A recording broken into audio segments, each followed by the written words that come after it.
Good evening, students. Today we will discuss next chapter, that is surface tension. Surface tension. इससे पहले हमने discuss की थी टोरिसेलिस theorem, Stokes formula, जो कि बर्नौलीज थ्योरम पे बेस्ड थी हमारी. देन उसी की एक एप्लीकेशन की थी हमने वेंचुरीमीटर. आज हम सरफेस टेंशन पढ़ेंगे. सरफेस टेंशन क्या है? ये एक प्रॉपर्टी है किसी भी लिक्विड की. कि फ्लूइड की प्रॉपर्टी क्या है, प्रॉपर्टी ऑफ लिक्विड, उसी हम क्या बोलते हैं, surface tension.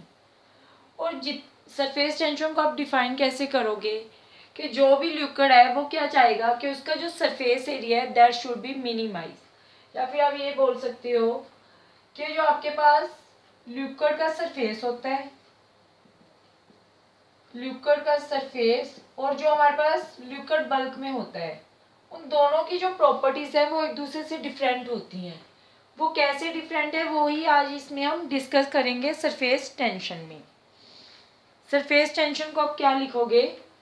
The property of liquid surface, the property of liquid surface to remain in minimized area. जो भी लिक्विड का सरफेस होता है वो क्या कोशिश करता है कि उसका जो एरिया है वो क्या हो, मिनिमम हो. अब वो अपने एरिया को मिनिमाइज करने के लिए क्या करेगा कि जितने भी वाटर के मॉलिक्यूल सरफेस पे होंगे वो सारे एक दूसरे के साथ क्या कर जाते हैं, स्टिक कर जाते हैं, जिससे उसका एरिया क्या हो जाता है, मिनिमाइज हो जाता है. अब अगर आपके पास कोई गिवन वॉल्यूम है, let you have given volume. अब उस गिवन वॉल्यूम से अगर हम चाहें कि सरफेस एरिया कम से कम बने, तो आपके पास, मान लो आपके पास ये वॉल्यूम है, ठीक है, आपको सरफेस एरिया मिनिमाइज करना है, तो आप क्या करो, उसका स्फेरिकल शेप में मोल्ड कर दो. उस वॉल्यूम से आप एक स्फेरिकल शेप बना दो. जो भी क्यूबॉइड होता है आपका, जहाँ आपके पास अगर स्क्वायर है, जहाँ स्फीयर है, उसमें से सबसे जो मिनिमम सरफेस एरिया होता है वो किसका होता है, स्फेरिकल शेप का होता है. स्फीयर का जो सरफेस एरिया वो सबसे कम है. इसी कारण जो लिक्विड की ड्रॉप्स होती हैं, या फिर अगर आप रेन ड्रॉप की बात करो, इनका जो शेप होती है वो क्या होती है, हमारे पास स्फेरिकल होती है. स्फेरिकल शेप क्यों होती है? क्योंकि उसका जो एरिया है दैट शुड बी मिनिमाइज.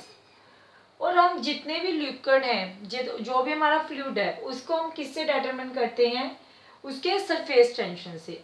ये उसकी प्रॉपर्टी है, क्योंकि सरफेस टेंशन क्या डिस्क्राइब कर रहा है, प्रॉपर्टी किसकी, किसी भी लिक्विड की. अब देखिए, अगर हम बात करें जो सरफेस टेंशन होती है, अगर आपके पास मान लो यहाँ पे कोई इमेजिनरी लाइन है, let this is an imaginary line. मान लो ये एक लिक्विड है आपके पास, let this is a liquid, ठीक है, कोई लिक्विड की ड्रॉप है. इसमें मान लो यहाँ पे कोई इमेजिनरी लाइन है जिसकी लेंथ है आपकी L. लेट जो ये इमेजिनरी लाइन है इसकी लेंथ है L. अब क्या होगा, जो इस तरफ लिक्विड के मॉलिक्यूल्स होंगे वो इस तरफ फोर्स लगाएंगे. क्यों? क्योंकि ये क्या चाहेगा कि इसका सरफेस एरिया कम हो जाए. सरफेस एरिया कम होने के कारण जो इधर के लिक्विड मॉलिक्यूल्स हैं वो इस साइड के मॉलिक्यूल्स को भी अपनी तरफ खींचेंगे सरफेस एरिया को कम करने के लिए.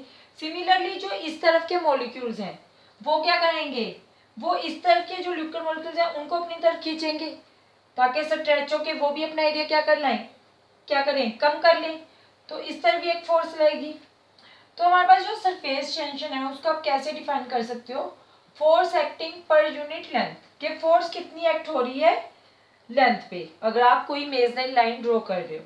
बट जो फोर्स है that should be acting perpendicular. जो ये फोर्स लग रही है it should be act perpendicular to the length. अब अगर आपके पास जो लेंथ है अगर वो 1 के इक्वल हो जाए, तो सरफेस टेंशन और जो आपके पास फोर्स है वो क्या हो जाएंगे, इक्वल हो जाएंगे. मीन्स आप क्या बोल सकते हो कि जो सरफेस टेंशन है लिक्विड की, it is defined as force acting per unit length in the plane of liquid surface acting at right angle on either side of an imaginary line drawn in that surface. ठीक है, main surface tension क्या है कि force कितनी act हो रही है पर यूनिट लेंथ, किस पे, जो भी आपके पास लाइन ड्रा की हुई है उसी सरफेस में. ठीक है. नेक्स्ट अगर हम इसके यूनिट्स की बात कर लें, यूनिट्स क्या होंगे, फोर्स के होंगे न्यूटन, लेंथ के होंगे मीटर. सो सरफेस टेंशन के यूनिट बन जाएंगे न्यूटन पर मिनट, न्यूटन पर मीटर. सरफेस टेंशन को कई बुक्स में टी से भी डिनोट किया जाता है. सरफेस टेंशन को जो है तो एस से डिनोट करते हो या फिर टी से. अब इसको समझने के लिए एक एक्सपेरिमेंट भी है. उस एक्सपेरिमेंट के अकॉर्डिंग क्या है हमारे पास, देखिए एक्सपेरिमेंट के अकॉर्डिंग क्या है. मान लो आपके पास क्या है, कोई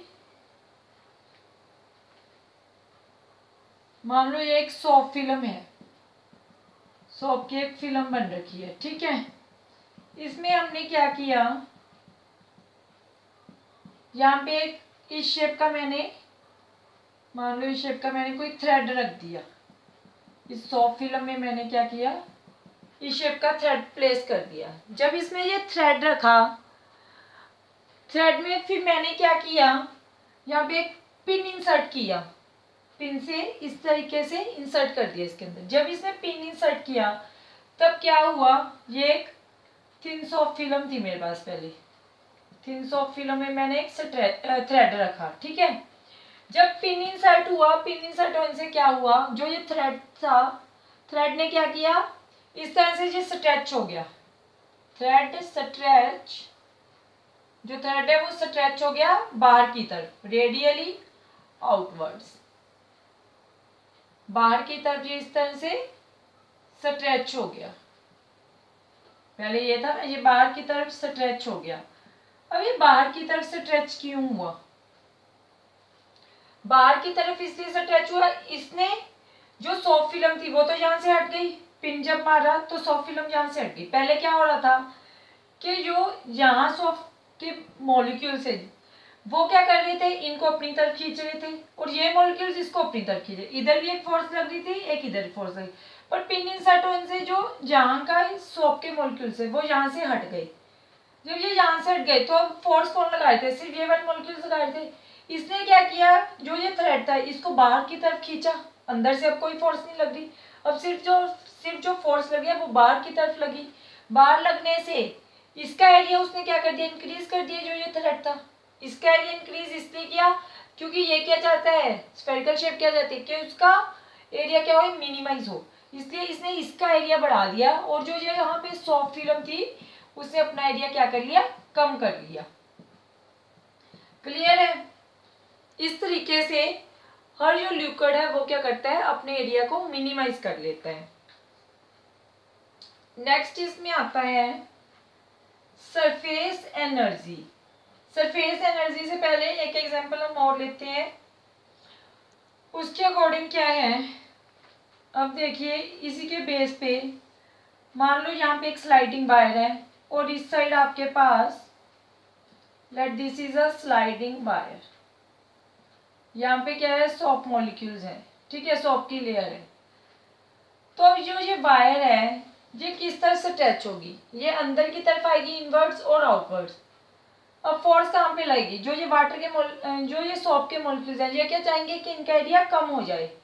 अपना एरिया मिनिमाइज करने के लिए किस तरफ फोर्स लगाएंगे, ये अंदर की तरफ. तो ये वायर है, इट स्लाइड्स इनवर्ड्स, ये अंदर की तरफ स्लाइड हो जाएगी. अब सेकंड क्या चीज है आपके पास, आपके पास जो वाटर होता है और जो सॉफ्ट सोल्यूशन होता है.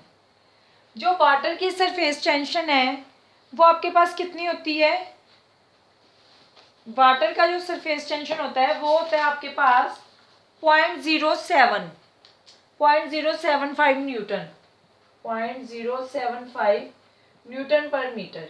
और जो सॉफ्ट सोल्यूशन होता है इसका होता है 0.03 न्यूटन पर मीटर. क्लियर है. इसका 0.03 है, इसका 0.07 है. अब देखो जब हम क्लॉथ्स हैं उनको जब वॉश करते हो, अगर हम ओनली वाटर डालते हैं उसमें, क्लॉथ्स में अगर हम वाटर डालते हैं तो क्या होता है, जो वाटर के मॉलिक्यूल्स हैं, मान लो हम कोई शर्ट वॉश कर रहे हो, तो जो वाटर डालते हैं वो वहां पे क्या बना लेगा, एक सरफेस बना लेगा, मीन्स वो लिक्विड का एक तरह से सरफेस है। और जो वाटर के मॉलिक्यूल्स हैं उनमें तो सरफेस टेंशन ज़्यादा है एज कम्पेयर टू सोप। इसलिए जब आप सोप लगाते हो, सोप लगाने से क्या होता है, सोप लगाने से जो जो वाटर के मॉलिक्यूल्स आपस में क्या करना चाहते हैं कि उसका एरिया कम से कम हो, मीन्स मिनिमाइज करेंगे अपना एरिया। कैसे, स्ट्रेच होके वाटर के मॉलिक्यूल्स एक दूसरे के साथ स्टिक होना चाहेंगे। पर जब हम उसमें सोप इंट्रोड्यूस कर देते हैं, सोप लगाने से क्या होगा, जो वाटर के मॉलिक्यूल्स एक दूसरे से स्टिक हो रहे थे वो अब क्या करते हैं, वो इतना ज़्यादा स्टिक नहीं होंगे, अब वो एक दूसरे से दूर रहते हैं। और जो वाटर होता है वो कहाँ पे चला जाता है, जो भी आपका डर्टी क्लॉथ हो गया उसके जो पोर्स होंगे, डस्ट कहाँ होगी, डस्ट पोर्स में होती है, तो वाटर वहाँ पे जाके पोर्स में से डस्ट को क्या कर लेते हैं, डर्ट को या डस्ट को रिमूव कर देते हैं, और हमारे जो क्लॉथ है वो क्या हो जाते हैं, क्लीन हो जाते हैं। नेक्स्ट हमारे पास आता है that is the surface energy. अभी तक हमने बात की सरफेस टेंशन की, अब हम बात कर रहे हैं सरफेस एनर्जी की। अब सरफेस एनर्जी के लिए अब है हमारे पास that is the surface energy. Surface energy क्या है, इससे पहले हमारे पास दो तरह की फोर्सेस होती हैं, डिटेल में हम इसको बाद में डिस्कस करेंगे। एक होती है हमारे पास कोहेसिव फोर्स, एक होती है एडहेसिव फोर्स। कोहेसिव फोर्स है जो ये सेम मॉलिक्यूल्स में अप्लाई होती है, और जो एडहेसिव फोर्स है ये डिफरेंट मॉलिक्यूल्स। ठीक है, अगर हमारे पास मॉलिक्यूल सेम है उसके बीच में जो फोर्स लगती है that is our cohesive force. अगर मॉलिक्यूल्स डिफरेंट है और यहाँ पे वहां पे जो फोर्स लगती है that is our adhesive force.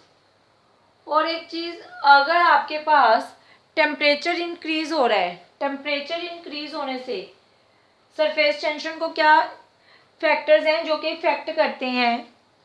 अगर आपके पास लिक्विड का टेम्परेचर इंक्रीज होता है, लिक्विड का टेम्परेचर इंक्रीज करने से सरफेस टेंशन क्या होती है, डिक्रीज होती है।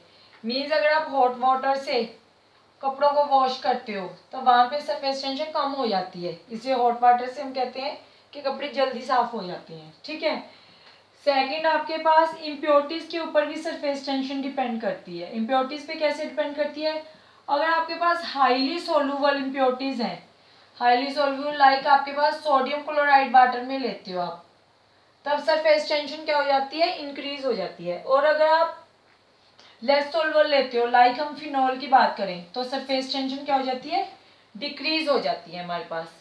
दूसरा ये नेचर पे भी डिपेंड करता है कि मीडियम का नेचर क्या है।